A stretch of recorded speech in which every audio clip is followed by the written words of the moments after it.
ABC Home Improvement is here today to have a talk show, have people call in and understand that whatever questions come up, we'll be happy to work with them. Lee's an architect. I'm a kitchen cabinet supplier. And Earl, what are you doing, Earl? Well, a little bit of everything and master of none. That's how it always starts. That's why we always pick on you, Earl, because you're really good at everything you do. A little bit good. Let me introduce Lee. He's almost coming into the seat right now. He's got the camera set up, and we're looking pretty good. Rich is back in the booth. I'd like to say hello to him.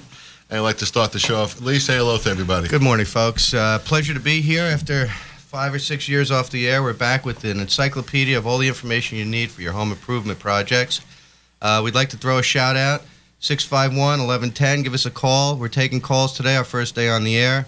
We're going to just take a moment of silence for today's 9/11 commemorative, and we'll just start that now.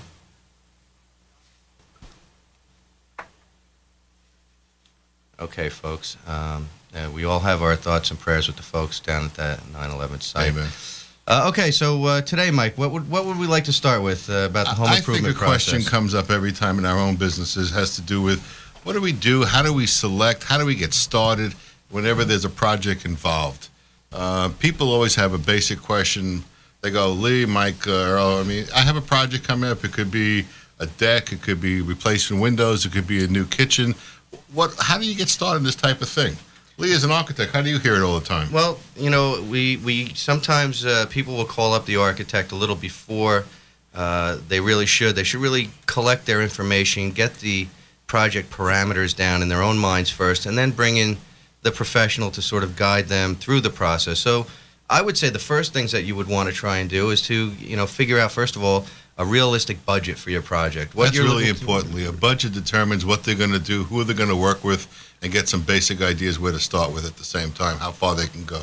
Yes, and Earl will tell you sometimes we go out and we meet with people who have grand ideas and beautiful project concepts, and the budget does not meet the reality of what they're trying to accomplish. And so it's sad, but that's really true. You waste a lot of time, and sometimes the professional gets a little bit of the heat because they continue along the process. So I myself have learned early on not to do that, but to try and take them by the hand and initially just what is the budget. So the first thing is, before you meet with anyone or talk to anyone, decide what kind of monies you have or funds are available, and then always keep 10 to 15% back for unforeseen conditions. A little buffer. Huh? Right, a buffer in the renovation process. That's probably a good idea. Earl, what do you think on that one? Well, I say let's get started. I brought my wheelbarrow over here today. I got some sand, some water, some cement.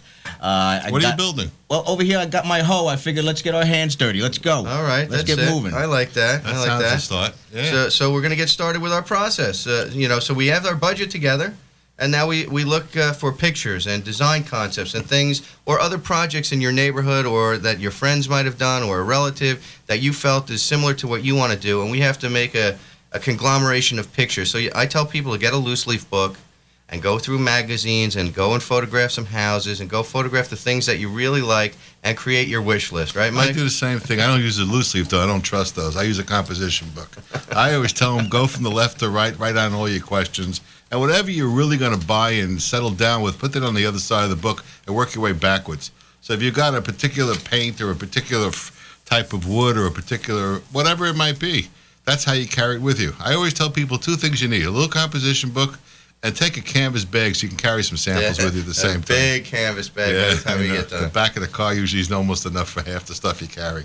So, Mike, if we have those 2 things accomplished, if the client or the person, prospective buildee is going to have these things together, if you have that stuff in hand, as well as a survey is very important. So you need to have your property and boundary survey. Hopefully they come in with a plot plan. Most people have that, And if you don't have it, there are ways to locate it that people should do prior to meeting, again, with the professionals, because the professional can't really give you a fair assessment of what the project entails, because there are zoning issues and regulations. So as a homeowner, a lot of the people do not want to interface with the building department. They feel a little intimidated. Understandable. Something new and different for them, Right. So you try and at least go to your attorney that you closed the house with and get a copy of the survey. Some people might have the surveys. Plot plan Some survey. people didn't have a survey when they bought the property. They just did it with a deed.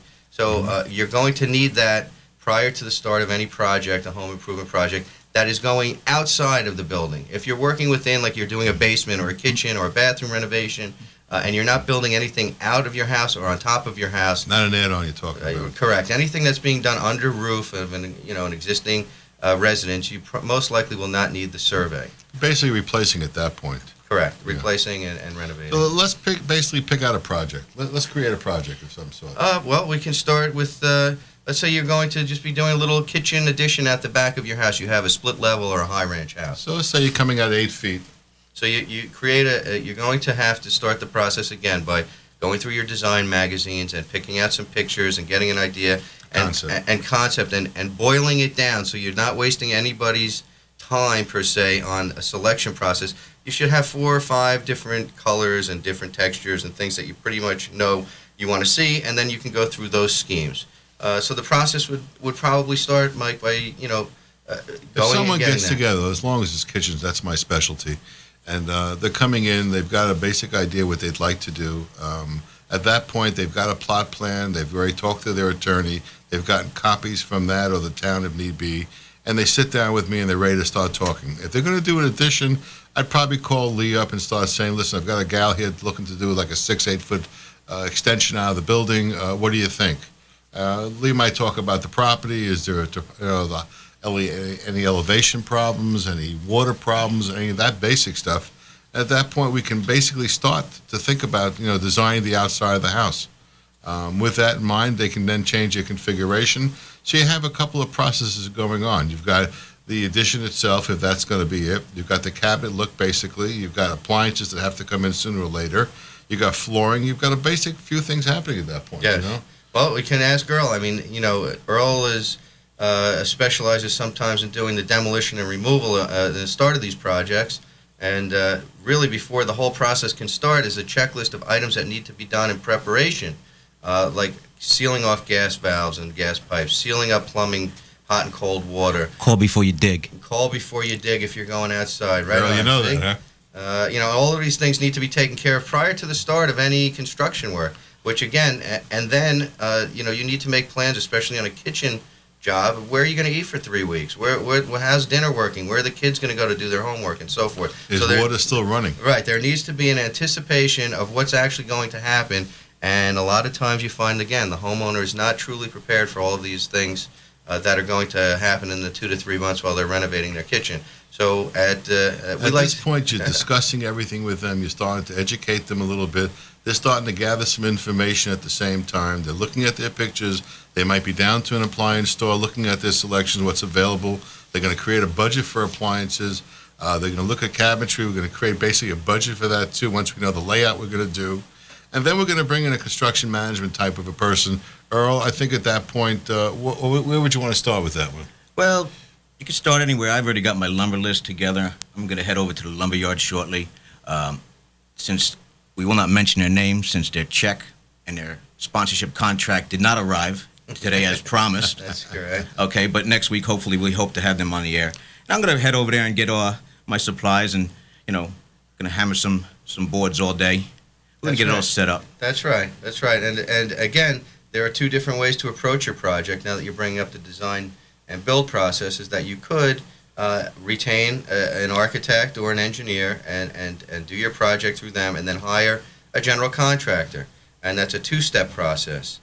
There's the 1-step process where the design and build is being done together in one house. Like, who would you recommend? American Design and Build. If you want to give them a call, if anyone's listening out there and you have a project coming up. What number would you call them? You can give them a call, 845 283-6763. That's correct. I mean, they are one of the few companies up here that actually incorporates the architect and builder together to get a better job done at a smaller fee. So, overall, if you put... It's good to work with professionals, I think. And as somebody who's been doing it for 20 years in the business, you want to be able to do that. So, if you have some questions, we'd like to hear from you today at 561-1110.